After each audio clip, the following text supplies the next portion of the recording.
Listo. Listo, empezó la grabación entonces. Buenas noches igual otra vez con todos. Hoy día vamos a hablar de un beneficio importante y justo para todos los trabajadores.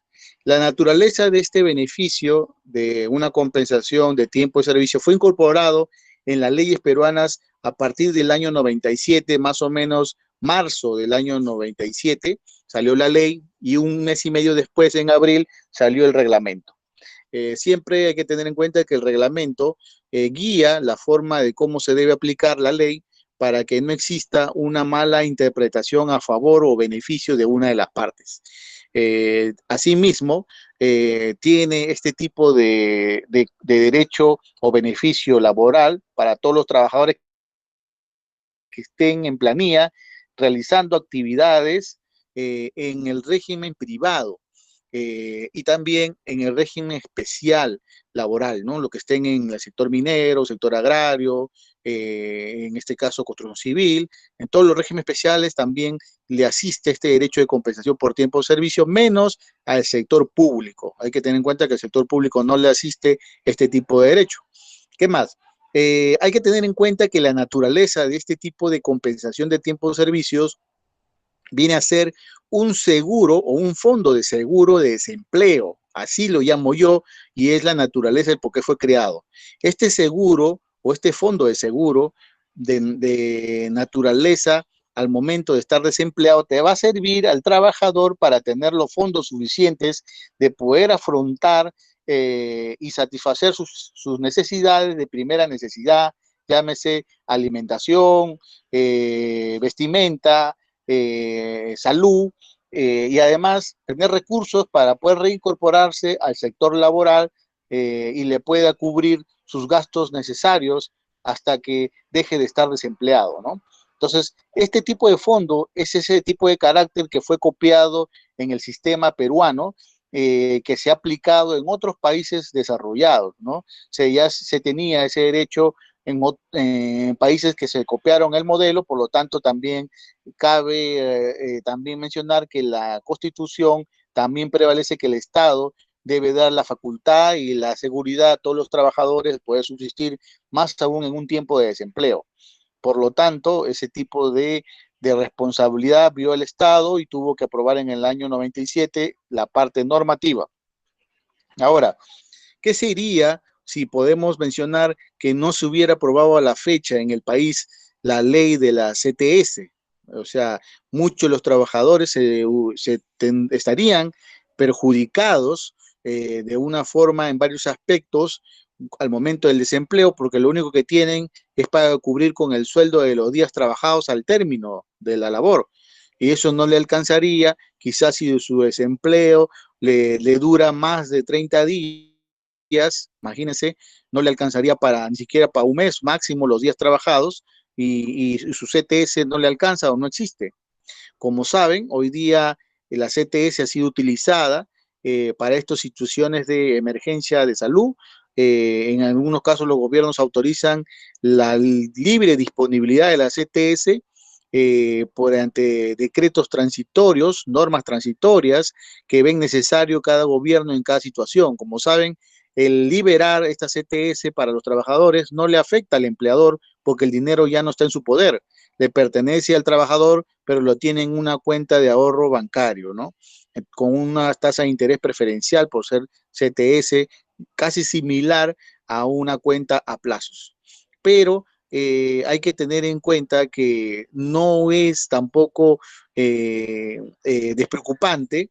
El Estado también debe tener en cuenta que al utilizar o dejar vacía la cuenta de CTS, como dice, pone al descubierto a la familia, porque acuérdense lo que se trata, esto es cubrir al trabajador y su familia para que no afronte necesidades. ¿Qué pasa si en este momento un trabajador ya, ahorita en este momento, le autorizaron y ha tenido la disponibilidad y ha usado toda la CTS y ya se quedó sin nada?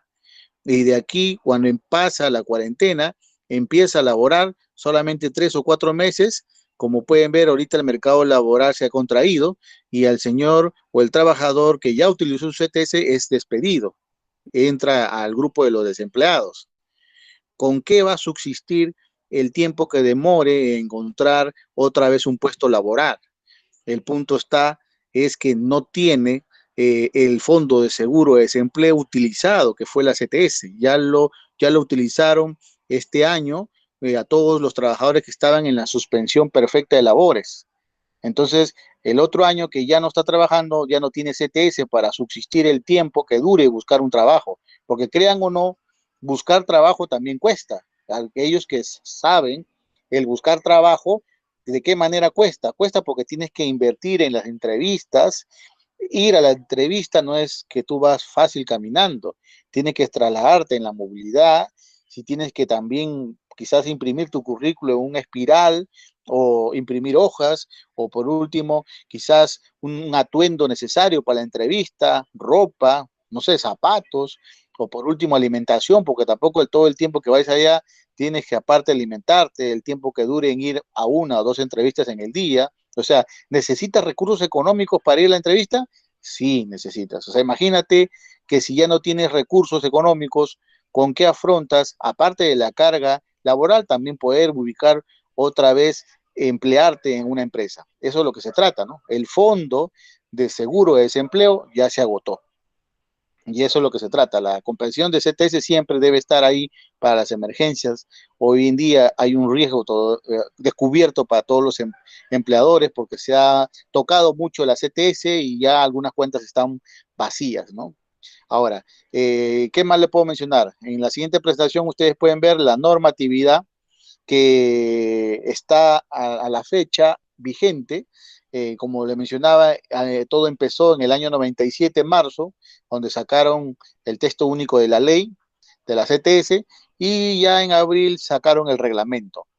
Luego, ustedes saben que después de tanto sacar tanto reglamento y ley, este tipo de derecho, de normatividad, está expuesta también a modificaciones temporales, transitorias, donde en un momento determinado, en el año 2000, liberaron el 100% por medida del gobierno en curso, ¿no? Aperturaron y modificaron que ya el depósito de la CTS no debería ser semestral. Eso lo modificaron en el año 2000, por eso ahí dice, en el año 2000, transitoriamente el régimen CTS lo cambiaron a depósito mensual. O sea, ya la empresa no tenía por qué depositar solo 2 veces al año, como en la actualidad está. En esa época se depositaba mensual.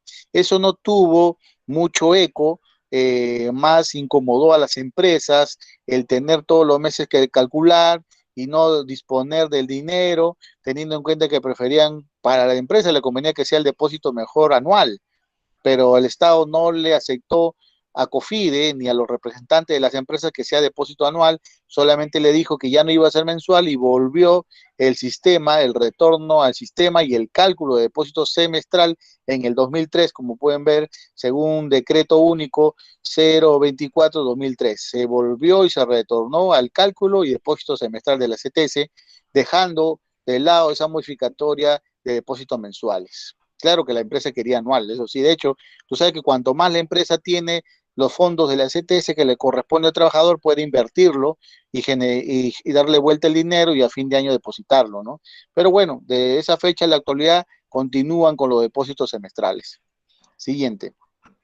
Vemos ahí también quiénes están comprendidos dentro de esta norma. Si bien es cierto, ya les mencioné, todos los trabajadores que estén sujetos en el régimen laboral de la actividad privada, menos los trabajadores del sector público, pero también incluye a los trabajadores del régimen especial, teniendo en cuenta que hay un requisito de que tienes que ser un trabajador que como mínimo labore 4 horas diarias mínimas. Es decir, si tú trabajas menos de 4 diarios, no te asiste el derecho de lo que sería el beneficio, y no solamente la STS, tampoco el beneficio laboral que hablamos de gratificación o vacaciones. Acuérdense, en las clases anteriores se explicó que no es el único beneficio, así como la CTS, que te exige que por lo mínimo tienes que elaborar 4 horas en el día, mínimo. Ya eso hay que tener presente, que es un requisito para poder estar comprendido dentro de este beneficio.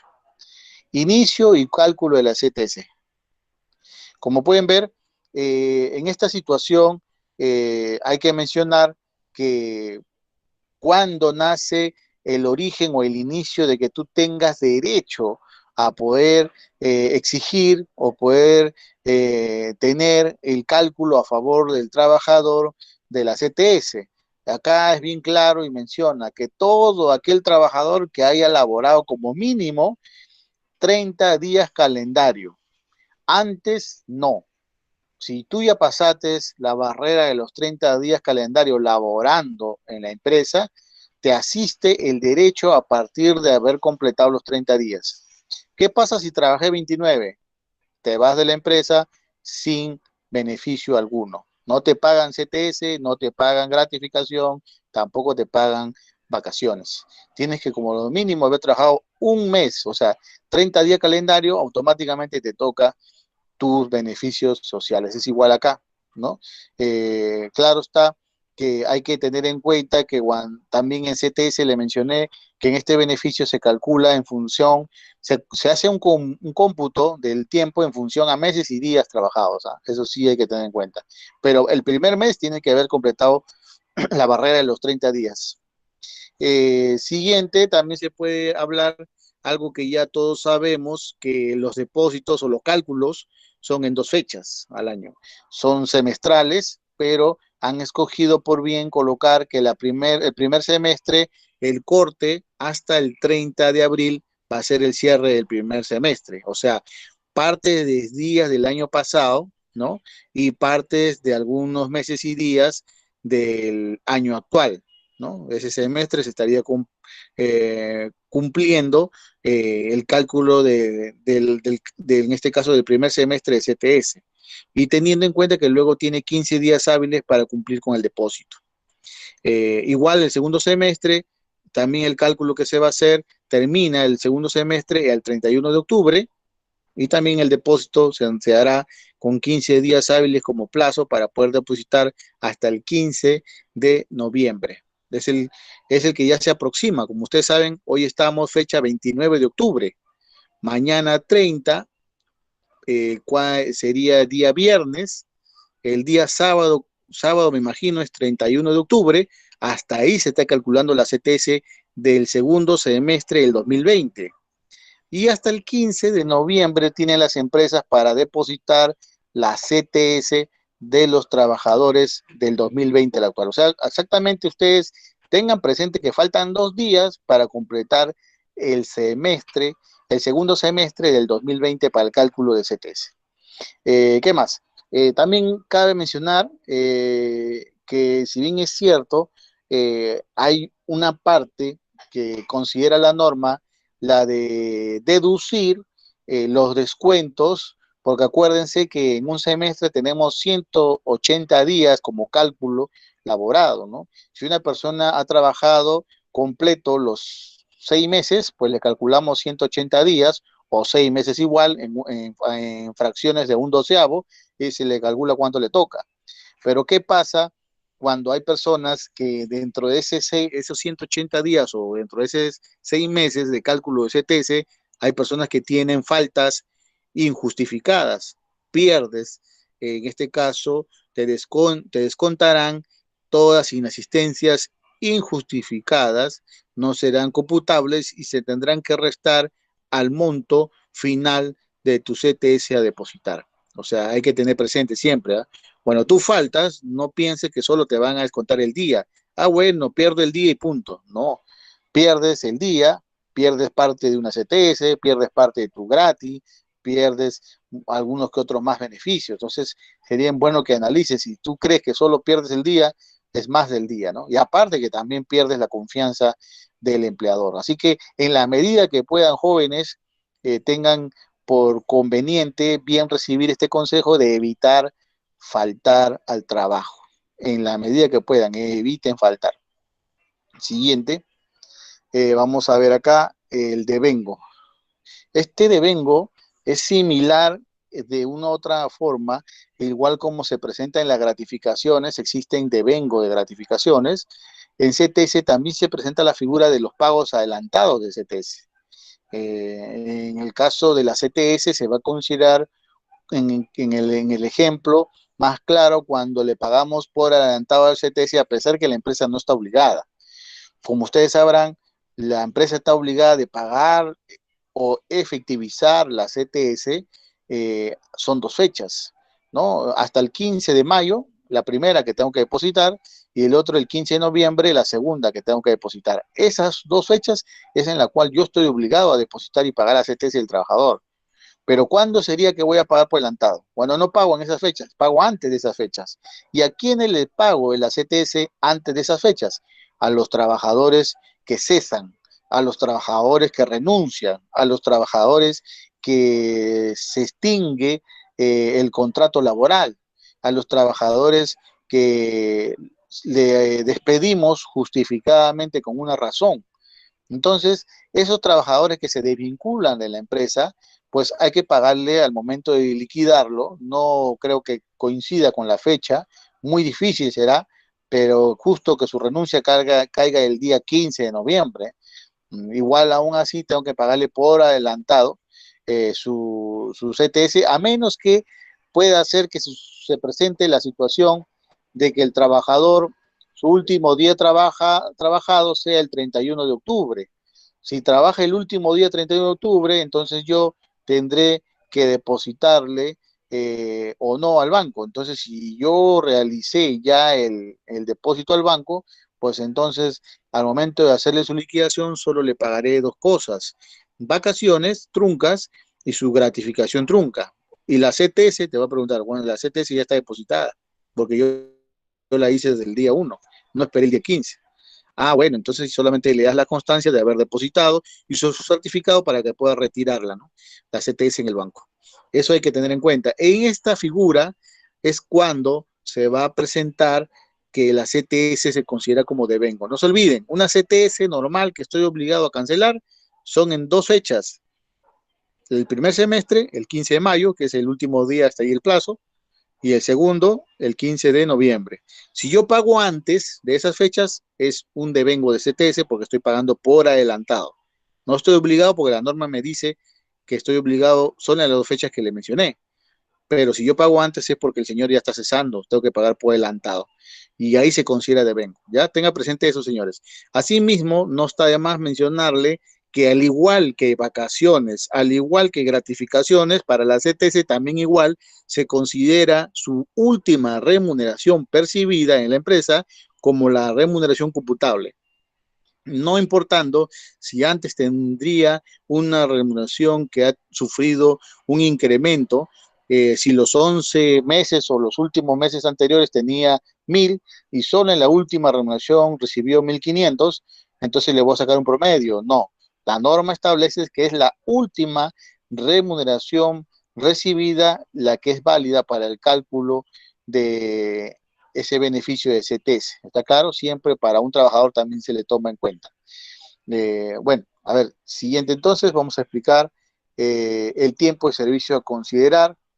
Aquí en esta parte voy a ser breve.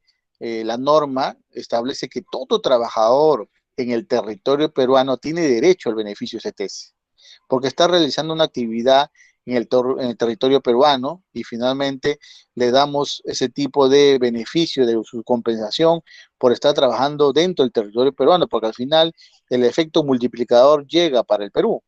Pero ¿qué pasa cuando tenemos un trabajador que está en una empresa con contrato peruano, empresa peruana, pero sus actividades no las realiza acá en el Perú, sino las realiza en el extranjero?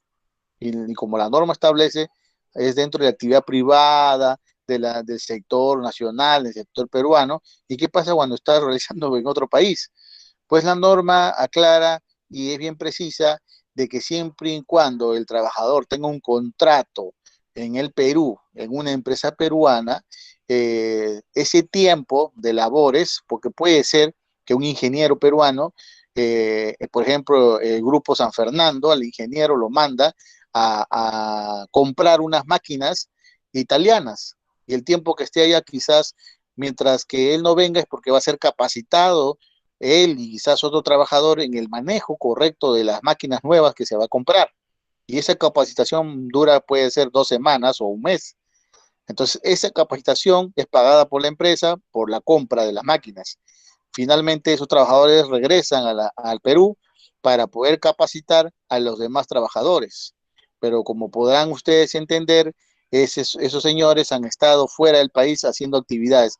Y en eso sí se estaría válido justificar que la actividad que ellos han hecho ha sido fuera del país, pero tenían contrato con una empresa peruana y, y por lo tanto sus operaciones, sus servicios sí serían efectivamente a considerar para la CTS. Los días que han realizado esa actividad son días calculables para el derecho de CTS porque sí tenían un contrato en una empresa peruana, ¿no? ¿Qué más? En consecuencia, también acá menciona que el cálculo de las inasistencias que no se van a considerar, se van a deducir, se van a calcular en función a un treintaavo, algo que ya le mencioné, ¿no? Divides la remuneración computable entre 12 para sacar la parte proporcional de por meses, lo divides entre 12 y luego lo que te salga ese resultado lo vas a dividir entre 30, que es por los días que trae el mes, ¿no? Y de esa manera te va a salir la fracción diaria y esa fracción diaria es la que vas a valorizar de cuántos días tiene de faltas injustificadas para poder deducir de ese tipo de CTS a considerar al trabajador. Ya eso hay que tener presente. ¿Qué más? Eh, Acá hay unas excepciones que eso sí lo voy a pasar un poco más rápido, porque estas excepciones son las mismas que ya hemos hablado para gratificación. Es decir, tiempo a considerar, hay excepciones que a pesar que no has laborado, sí se deben considerar para, en este caso, el cálculo de CTS. Y como ustedes pueden ver, ya es lo mismo que se presenta en otro tipo de beneficio, gratificación. Acuérdense, los descansos médicos se consideran o no se consideran el tiempo de caso médico para el cálculo de beneficios laborales. Sí, sí se consideran, siempre y cuando no superen los 60 días al año. Acuérdense que hay un tope máximo, ¿no? Descansos médicos, ya sea por accidentes, por enfermedad, etcétera, que no superen los 60 días. Eso hay que tener presente. También, igual que lo anterior, los descansos de pre y postnatal, que son 3 meses, la suspensión laboral imperfecta, que es, acuérdense, nosotros hemos estudiado ese tema acá, la suspensión laboral imperfecta de labores son solamente 3. Acuérdense, le hemos hablado 3. ¿Cuál es suspensión perfecta? La que le suspendo las labores, pero no le suspendo el pago. Por eso se considera suspensión laboral imperfecta. Entonces, ¿cuáles son? Los descansos semanales obligatorios, los feriados y las vacaciones. Eso es parte de desarrollo de este curso, espero que se acuerden. Y cuarto y cinco, los días de huelga. Y cinco, los devengos de los días que tienen que ser reconocidos quizás en un fallo final judicial donde un juez reincorpora a un trabajador después de 4 o después de un año, lo reincorpora porque le da el derecho, le da el fallo a favor del trabajador y tiene que ser reincorporado a la empresa porque su despido ha sido injusto. Entonces, al reincorporarse a la empresa, todo el tiempo que haya durado el proceso judicial de su demanda, de volver otra vez a trabajar, ese tiempo se va a considerar como días efectivamente elaborados para el cálculo de su CTS por fallo judicial. La empresa tiene que respetar ese fallo. Eh, de ahí hablamos de la remuneración, en este caso, computable. Al, al igual que otros beneficios, se menciona y se aclara algo que también vimos en un cuadro presentado por el estudio de Caballero Bustamante, donde menciona que el conjunto de ingresos que tenga un trabajador regularmente se consideran como remuneración computable, siempre y cuando sea producto de su labor o producto de su contraprestación prestada en la empresa. Todo tipo de ingreso que sea producto de su trabajo se va a considerar como remuneración computable. Ejemplo, ¿cuál no, por ejemplo? Un ejemplo sería si yo a un trabajador le pago la bonificación escolar. Hay empresas que han ganado ese derecho mediante acuerdos o convenios sindicales y las cuales le dan a los trabajadores al año una bonificación escolar en la etapa para demostrando a todos los trabajadores que estén en etapa de niños escolares y al inicio de compra de útiles. Esa bonificación escolar es un monto de la cual fija el empleador, que quizás sea medio sueldo mínimo, o quizás menos o quizás más, pero es de una forma voluntaria que no lo obliga a un dispositivo legal. Tampoco no es producto de su servicio o contraprestación de su labor. Por lo tanto, no califica la bonificación escolar como una remuneración computable. Es un ejemplo del que te menciono que no va. Mientras que si tú le dices, ¿sabes qué? Si tú vendes más, te voy a dar una comisión por llegar a esta meta, bueno, eso sí es un ingreso que va a obtener esa comisión porque es parte de su labor, es una contraprestación de su labor realizada, por lo tanto sí se considera como remuneración computable y más aún si es de libre disponibilidad donde el trabajador puede ocupar ese dinero sin ninguna condición de por medio, ¿no? Que no le ponga condiciones de asistencia o que no le ponga condiciones de supeditada a que si cumple o desarrolla una actividad. Entonces, ese tipo es de libre disponibilidad, por lo tanto, forma parte de la remuneración computable. Eh, Eso es lo que se tenía que mencionar. Hay que tener en cuenta también que para el caso de trabajadores que tengan remuneraciones variables, siempre se le va a pedir un promedio, igual que la gratificación, acuérdense, siempre un promedio de las remuneraciones variables o en este caso imprecisas durante el último semestre, se sacará el promedio para poder considerarlo como una remuneración principal, pero variable, ¿no? El promedio de los últimos 6. Siguiente. Acá va el principio de continuidad y regularidad que ya le expliqué, que también se aplica el beneficio anterior que hablamos en un momento, igual que la gratis. Acá en este caso, acuérdense, el principio de continuidad dice, es fácil de memorizar porque menciona que si en un periodo de un semestre por lo mínimo se presenten 3 oportunidades en el semestre, se puede considerar que se estaría cumpliendo el principio y requisito de regularidad y continuidad, no importando que esos 3 sean continuos o discontinuos. ¿Ah? Pueden ser los 3 meses continuos donde recibiste ese tipo de remuneración complementaria, o pueden ser discontinuos, un mes sí, un mes no, un mes sí y un mes no. Pero en un semestre recibiste en 3 oportunidades ese tipo de remuneración complementaria. Les explico, puede ser el sobretiempo. Tú puedes recibir sobretiempo, horas extras, si lo recibes en 3, ¿no? En 3 periodos, como dice, en un semestre ya está cumpliendo para que ese tipo de remuneración complementaria forme parte de la remuneración computable. Yo le decía esto porque muchas de las empresas evitan eso, ¿eh? Evitan ya, te voy a pagar horas extras, ya júntame las 2 horas extras de un semestre, prefieren que pasen 3 meses. Cada 3 meses ven tus horas extras o tu ingreso por comisión, por último, y te lo pagan cada 3 meses. Cuando te lo pagan cada 3 meses, tu comisión junta de los últimos 3, del último trimestre, cada trimestral te calculan tu comisión, es para evitar que se cumpla el principio de continuidad de esa remuneración complementaria. Es decir, oye, pero las comisiones sí, es un ingreso complementario que debe ser parte de la remuneración computable para sus beneficios.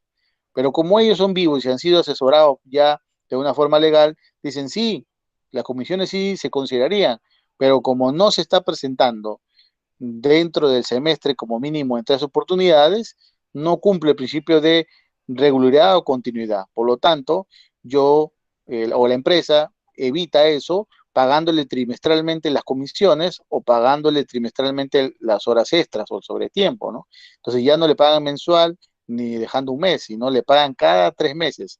Trimestral le pagan ese tipo de derecho. Entonces, evitarían de esa forma, porque si le pagan trimestral, va para hacer en 2 oportunidades en el último semestre. Por lo tanto, esa remuneración complementaria no formaría parte de la remuneración computable porque la empresa ha visto por bien pagar trimestralmente esas remuneraciones complementarias para evitar aumentar el pago de ese beneficio que le corresponde al trabajador, ¿no? Como dice a veces dicha la norma, dicha la traba para poder quizá favorecer al empleador, ¿no? Ese es un punto que a veces veo que mucho lo están manejando para evitar este tipo de principio, ¿no? Principio de continuidad o regularidad. Listo, vamos a lo siguiente, el cálculo de la CTS. Ya, acá con respecto al cálculo de la CTS, y esto lo pasamos un poco más rápido porque sabemos que se calcula en los meses de abril y en los meses de octubre, se cierra esos dos periodos, se van a calcular semestralmente, se calcula en función a un doceavo y los meses completos y a un treintiavo, en este caso los días que le corresponde al trabajador, meses y días trabajados, ¿no? En 12 semestres al año. En el caso de trabajadores, ya se mencionó que tengan remuneraciones como comisiones, sueldos imprecisos, se va a tener que sumar y dividir entre 6 para sacar el promedio de esas remuneraciones variables, complementarias para algunos trabajadores y poder sacar su remuneración computable, ¿no? Esa es la forma del cálculo de CTS. También acá aclara que si bien es cierto, para establecer remuneraciones computables, las remuneraciones diarias se multiplican por 30. Lo que ya le mencioné, en el caso de CTS se calcula meses y días, CTS. Y cuando se toca calcular de días, ¿qué pasa cuando se toca calcular de días? No se olviden, en treintiavos, treintiavos. Primero entre 12, luego entre 30 y ya tienes el valor del día y de acuerdo a eso tienes que calcular cuánto le toca a ese TS. También se menciona que el pago de esas remuneraciones, en algunos casos, no en todos, suele ser que la ley permite el pago de remuneraciones en especie, en bienes, en mercadería, ¿no? Previo acuerdo empleador y trabajador. Se sobreentiende que espero que ese acuerdo, si se presentara, sea un acuerdo por escrito, donde no sea un acuerdo verbal, el pago de la remuneración en especie, bienes o mercadería. ¿Por qué por escrito? Porque cuando es por escrito también se valoriza, le das una cantidad de bienes o especie para poder cubrir su remuneración, pero también en ese acuerdo se tiene que plasmar el valor, valorizar esos bienes, cosa que ese importe, la sumatoria de todos los bienes de ese importe mensual, tendrá que ir a la boleta de pagos y tendrá que ir a la planilla. Y de esa manera también ese mismo valor del pago de remuneración en especie me va a servir como remuneración computable para el cálculo de sus beneficios. Acá en el caso del trabajador comisionista o de estajero, ya hemos hablado en ejemplos anteriores que para estos trabajadores tienen dos tipos de ingresos, ¿no? Son comisionistas, algunos comisionistas son o tienen ingresos de remuneraciones principales y complementarias. La remuneración principal le ponen el básico, la remuneración complementaria le ponen su comisión. Pero también hay algunos comisionistas vendedores que le ponen 100% su remuneración principal será, en este caso, las remuneraciones de comisiones, por lo tanto serán variables. 100% su remuneración es imprecisa, full comisión, ¿no? También hay una forma, pero tanto de una u otra forma, lo que se trata que es cuando tengas el concepto de remuneraciones imprecisas o variables, igual lo que se quiere es el promedio. ¿Cómo saca ese promedio? La suma de los últimos 6 ingresos, lo sumas los 6 y lo divides entre 6 y ese promedio es el que vas a tomar como base, como remuneración computable. Acá sí esto lo vamos a avanzar más rápido, ¿ah? La lista de remuneraciones no computables. Esto ya lo hemos hablado anteriormente en gratificaciones. Solo le puedo hablar de esta primera cara y avanzamos rápido. Remuneraciones que no son computables sí o sí porque la norma lo manda, porque no son producto de la contraprestación de su labor de un trabajador. ¿Cuáles son esas remuneraciones no computables? Gratificaciones extraordinarias, utilidades, como pueden ver ahí, las condiciones de trabajo que le dan, canasta navideña, transporte, asignación o bonificación por educación, las asignaciones por cumpleaños, bienes de la empresa que otorga el trabajador, trabajador que le otorgan a un trabajador montos por su desempeño, función, movilidad o viáticos, la alimentación proporcionada directamente al empleador, por el empleador, el refrigerio que no constituye alimentación principal, depósitos que pueden efectuar en la empresa del sistema financiero bancaria. Esto de acá ya es la parte de los depósitos, pero hasta la parte K es el refrigerio, donde dice Hasta esta parte son las remuneraciones no computables, ¿no? Esto es lo mismo que se habló en gratificaciones. Lo mismo, ¿ya? Lo mismo, tal cual. En gratificaciones, lo mismo para la CTS. Listo, por eso lo hemos pasado rápido. A partir de acá, donde hablamos los depósitos semestrales, ya explica otra cosa. Le explico. El depósito está obligada la empresa a depositarle en el sistema financiero, puede ser bancos, puede ser financieras, cajas, etcétera, o cooperativas. Ojo, acuérdense que esto es de elección del trabajador. El trabajador puede elegir dónde le conviene, es lo recomendable. ¿Qué más? El depósito tiene que ser semestral, el trabajador puede elegir dónde y lógicamente ni bien el empleador cumple con el depósito del pago, automáticamente se acabó la obligación porque ya no se adeuda, el dinero está en la cuenta y el titular que puede disponer de ese dinero ya es el trabajador de acuerdo a cuando lo amerite y cuando tenga la constancia de retiro de CTS, ¿no? Pero hasta ahí es el cálculo donde hace el depósito el empleador. ¿Qué pasa cuando hay casos donde un empleador deposita solo una parte o quizás no deposita nada? Luego después lo tiene que regularizar porque puede ser susceptible de una sanción. Si es que hubiera una queja o inspección, le pueden poner una multa, una sanción que puede bordear los 16.000 UIT, 16.600, 16.600 soles que está figurado en función a las UIT. Ahora, con respecto a eso es que si lo va a regularizar para evitar la multa, tiene que pagar el monto del cálculo que corresponde al trabajador, más los intereses que hubiera ganado en un banco. O sea, tiene para eso que ver cuánto es el interés que ofrecen a una cuenta de CTS en un banco, esa tasa de interés anual, tiene que calcularla, de igual también a la forma en la liquidación para poder pagarle al trabajador su CTS que le correspondía más el interés que le pudo haber pagado una institución bancaria. Oportunidad del pago. Acuérdense, es fácil esto. ¿Cuándo es la oportunidad del pago?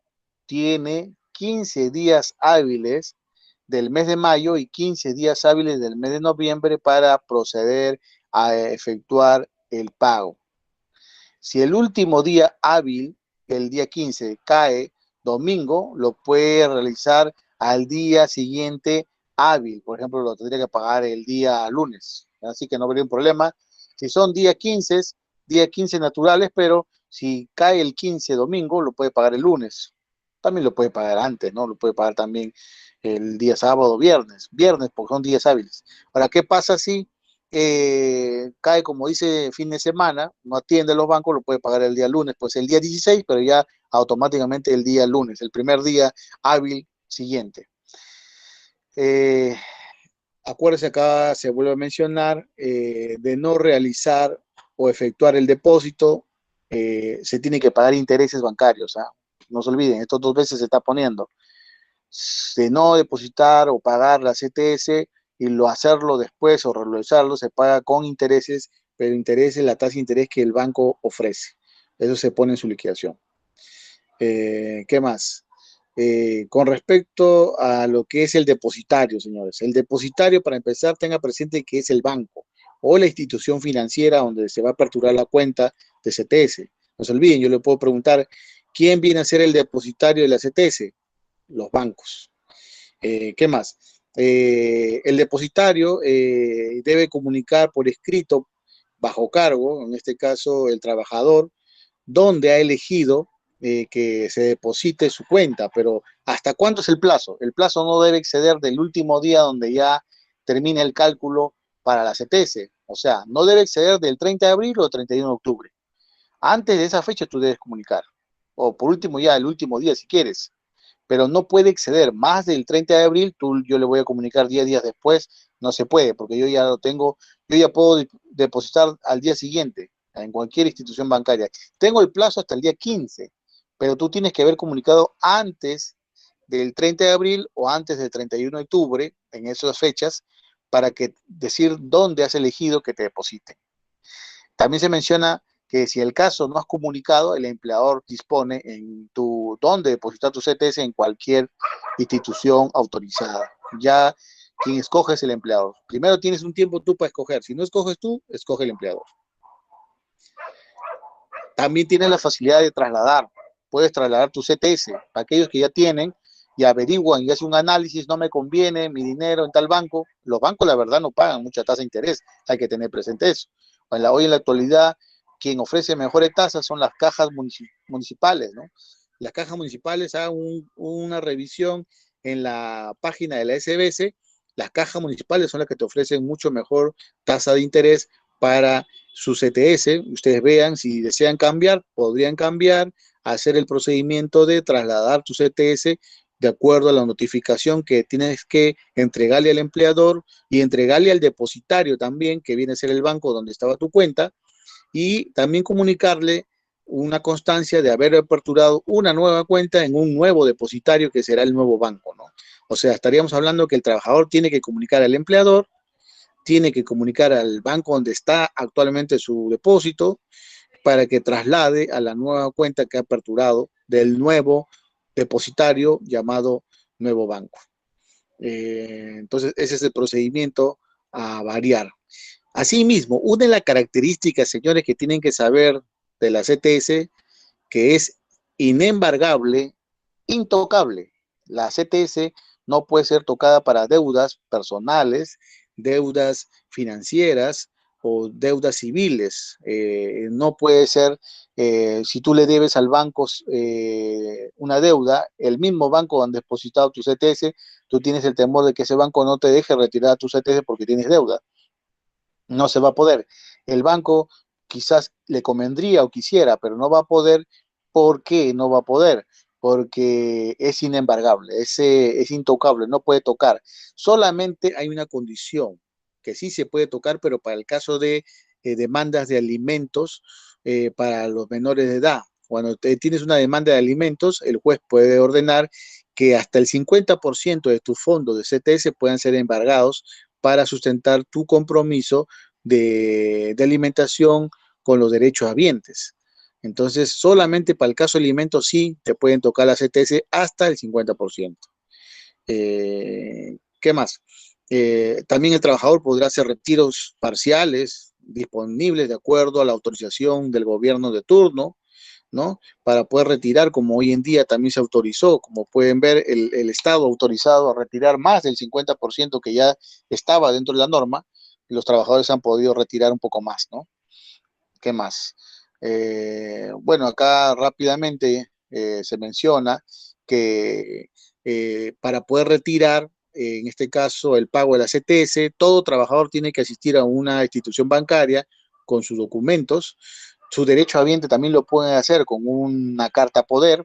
Al producirse el cese, si el trabajador está indispuesto o de salud, puede ir su cónyuge, bien identificada con un cargo, con una carta poder, ¿no? Puede retirar, pero también tiene que tener la constancia que le tiene que dar el empleador, que se llama certificado de retiro de CTS al cese del trabajador. Ahí puede retirar el 100%.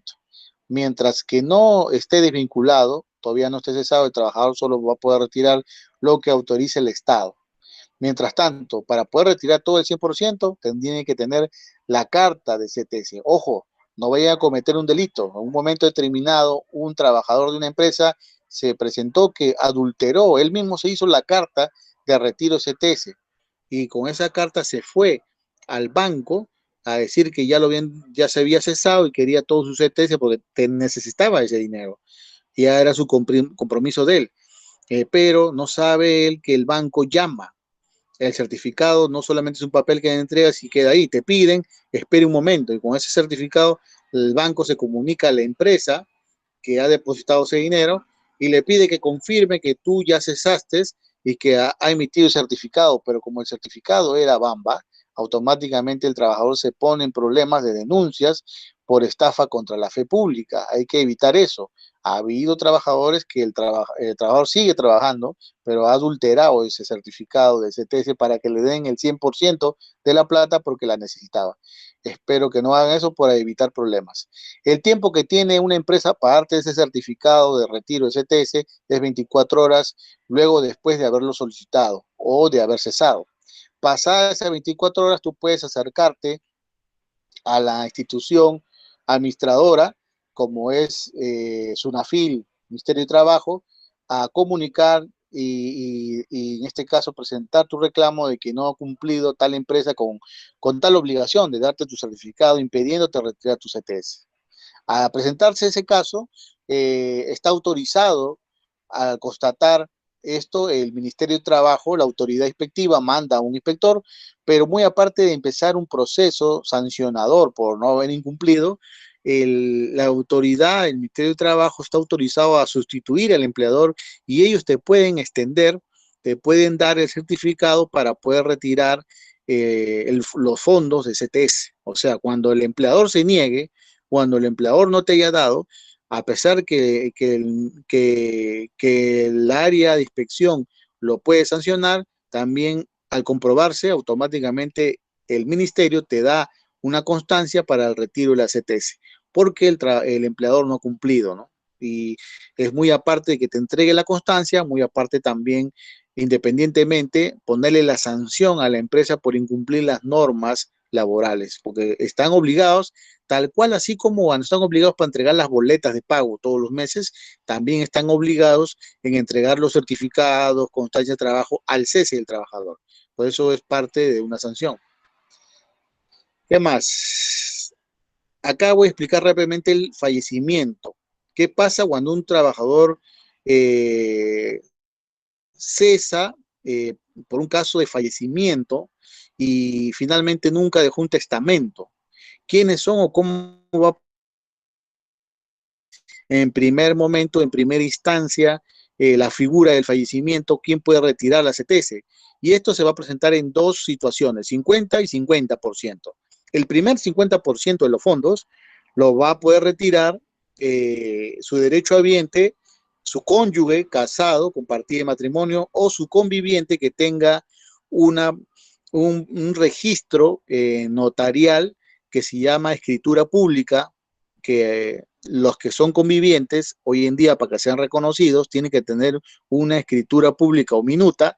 Ese trámite se hace en cualquier notario donde ambas personas reconocen que viven en la misma dirección y tienen tanto tiempo conviviendo.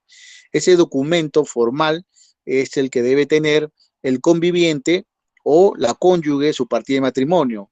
A eso tiene que adjuntar la partida de defunción. Con ese tipo de documento más su DNI presente, se acerca al banco, lo revisan y invocando el artículo 326 del Código Civil te pueden dar el 50% del monto de la CTS. Eso le dan a la cónyuge o la conviviente. Ese es en la primera parte. ¿Y qué pasa con el saldo del 50%? Queda en custodia del banco, ganando intereses, pero hasta que acudan los derechohabientes, los hijos o la cónyuge, a solicitar, a declararse delante de un juez, sucesores, declararse sucesores herederos del, del titular fallecido. Y ni bien tenga esa resolución judicial de ser declarados sucesores herederos, ya sea la esposa o los hijos, se acerca al banco y cada uno recibirá el dinero para que sea repartido de una forma proporcional o en el caso sea solamente la cónyuge, le entreguen el saldo del 50% que quedaba en el banco, pero eso es ya por orden judicial. Entonces, como quiero explicarles mejor, te vuelvo a repetir, en la primera parte el banco te lo entrega, sin responsabilidad, te va a entregar el 50% con solamente presentes tu partida de matrimonio o tu minuta, tu escritura pública de convivencia. Con eso te da el 50%. El otro 50% te lo da con una orden judicial, con un fallo de declaración de herederos. Los sucesores herederos, ya sea la esposa o los hijos, pueden acercarse a retirar el 50%. ¿Está claro? Eso es lo que tienen que tener en cuenta cuando un trabajador fallece, cómo se retira. Bueno, este régimen transitorio es lo mismo que ya hablé, cuando se aprobó retirar el 100%. Acá también habla de cómo se calculó en ese momento el 8.33, que es también una parte de cómo se puede calcular los depósitos. Ustedes, esto no es muy relevante. Acá otra vez el régimen transitorio sacó una norma en ese gobierno en el 2004, donde ya no iba a ser el 100%, sino solamente disponibilidad del 50%. Se retornó al 50% con esta norma que salió en vigencia el decreto único 024-2003. Acá se demostró el total de libre disponibilidad que retornó al régimen general como estaba antes. Si pueden ver en el cuadro, van a ver en la última columna, en junio le estaban dando el 90% para que tengan total de libre disponibilidad, pero esto fue disminuyendo en una forma decreciente que en octubre terminó regularizándose, que solamente tenían disponibilidad del 50%. Como pueden ver, como dice el título, libre disponibilidad retornó al régimen general. ¿Qué quiere decir régimen general? De lo que tenía, el Estado había autorizado el 100, lo fueron regularizando proporcionalmente mes a mes hasta que en octubre vuelven al 50%. Es una forma como explicar. Ya este sería el último, señores. Para terminar, acá hay casos prácticos 4. Voy a explicarle uno. El resto, si tienen dudas, ya me pueden preguntar la siguiente clase. Pero en este caso práctico, el uno le voy a mostrar sencillamente cómo se calcula una CTS. Y como pueden ver, es simple. Acá tengo un periodo a liquidar de noviembre, 1 de noviembre de 2005 a 30 de abril de 2006. Prácticamente, como pueden ver, tiene el semestre completo de 2005 a 2006 a completar los 6 meses. ¿Qué tiene este trabajador? Remuneración principal en abril 2006. ¿Cuánto es? Básico, 3.194. Muy bien, 3.194. Asignación familiar, si es de carácter remunerativo, es frecuentemente lo recibe todos los meses, cumple el principio de continuidad y regularidad porque todos los meses lo recibe, por lo tanto, esa asignación familiar que en ese 2006 era 50 soles, ¿no? Se suma 3.194 más 50 será ahora 3.244. Ese es el total de remuneración con la asignación básica. A esto hay un dato, el trabajador ha recibido en el 2005 su última gratificación, 3.240. Y acá este dato, acuérdense, ¿para qué está este dato? Porque la norma me dice que si un trabajador ha recibido gratificación, para CTS se le tiene que sumar a este tipo de ingreso, se le tiene que agregar, ¿qué cosa? Un sexto de su gratificación cobrada. ¿Listo? Entonces vemos en la siguiente presentación de la siguiente forma. El total 3.244 le voy a sumar, como pueden ver, un sexto de la gratificación. Es decir, 3.240 entre 6 sale 540. Le sumo 3.244 más 540, tengo ahora el total de remuneración computable, 3.784. Esa cantidad, acuérdense, cuando ya tienes el total de la remuneración computable, fácil, ahí ya es fácil. ¿Qué haces? Lo divides entre 12 y lo multiplicas por los meses completados trabajados. Lo divides entre 12 y en este caso luego por 6 y te va a salir 1.892.50. Como pueden ver, lo que se trata en este caso es que al momento del cálculo de la CTS tienes que hacer dos cosas, tienes que determinar. Tienes uno, para desarrollar estos casos, primero tienes que determinar la remuneración computable. Eso es lo primero. Determíname cuál de los ingresos o cuál de los ingresos sí van y cuál de los ingresos no se van a considerar como remuneración computable según el caso. O sea, primero tienes que determinar cuál es la remuneración computable que sí y la que no va. Luego que ya determinaste el total de la remuneración computable, el otro proceso que complementa a un desarrollo de cálculo CTS es determinar con la remuneración computable el cálculo del depósito a pagar o a depositar en una cuenta bancaria. Para eso, como pueden ver, ya tienes el monto de la remuneración computable, lo divides entre un doceavo para sacar cuánto corresponde por mes y luego lo multiplicas por los meses, que son 6, siempre y cuando trabajado los 6 meses completos. Porque también acuérdense que puede calcularse por meses completos y días también. No se olviden ese aspecto. Ya, hasta ahí es el caso práctico del cual se tenía que explicar para que ustedes vean. Espero que vean los otros casos que son más metódicos y si hay alguna aclaración se puede realizar la siguiente clase. Espero que todo ha quedado muy claro.